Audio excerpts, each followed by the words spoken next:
ഉപ്പുമാവൊക്കെ ഉണ്ടാക്കാനൊക്കെ എല്ലാവർക്കും ഭയങ്കര ഇഷ്ടം. പക്ഷേ ഈ ഉപ്പുമാവ് ഉണ്ടാക്കുമ്പോൾ ഈ കറക്റ്റായിട്ട് ഈ സാധനം ഇടുന്ന കാര്യമാണ് ഏറ്റവും വലിയ പാട്. അപ്പോൾ നോക്കിക്കോണേ, ഇതിങ്ങനെ കറക്റ്റ് ആ വെള്ളത്തിൽ ഇങ്ങനെ ഇടുന്ന ഈ ടെക്നിക്ക് ഇതുപോലെ ചെയ്യുന്ന എത്ര പേരുണ്ടാവും? ഇതെൻ്റെ ഒരു ഞങ്ങൾ പ്രവാസികൾ കണ്ടുപിടിച്ചൊരു ഐഡിയാസ് ഉണ്ട്. പ്രവാസ ജീവിതത്തിൽ കണ്ടുപിടിച്ചവർ ഇത് ചെയ്യുന്നവർ പലരും ഉണ്ടാവും. കണ്ടോ? അപ്പോൾ നമുക്കൊരു അളവ് അറിയാൻ പറ്റും എവിടെ വരെയാണ്. പിന്നെ ഉപ്പുമാവ് പിന്നെ ചിലർ ഇവിടെയൊക്കെ ഇച്ചിരി വീട്ടിൽ ഇച്ചിരി ലൂസായിട്ടാണ് ഇവിടെ വേണ്ടത് എല്ലാവർക്കും. ചിലർ ഡ്രൈ ആയിട്ടുണ്ടാക്കും. അപ്പോൾ അതനുസരിച്ച് നിർത്തുവേ. ഞാൻ ഉപ്പുമാവിൻ്റെ പൊടി ഇടുന്നത് ഈ ഉപ്പുമാവിൻ്റെ പ്രത്യേകത ഉണ്ട്. ഇത് നോൺ വെജ് ഉപ്പുമാവാണ്. അങ്ങനെ കുറച്ച് മാറുന്നു. ഇനി തെറുക്കി കിടന്നത് ഇതാണ് സംഭവം. ഞങ്ങളിങ്ങനെ വെച്ചിട്ട് ഇതിന് കുറച്ച് ഡ്രൈ ആക്കി എടുക്കും.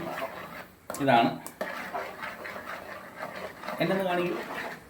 ഈ ഉപ്പുമാവിൻ്റെ റെസിപ്പി പിന്നെ പറഞ്ഞുതരാം. ഇത് നോൺ വെജ് ഉപ്പുമാവെന്ന് പറയും.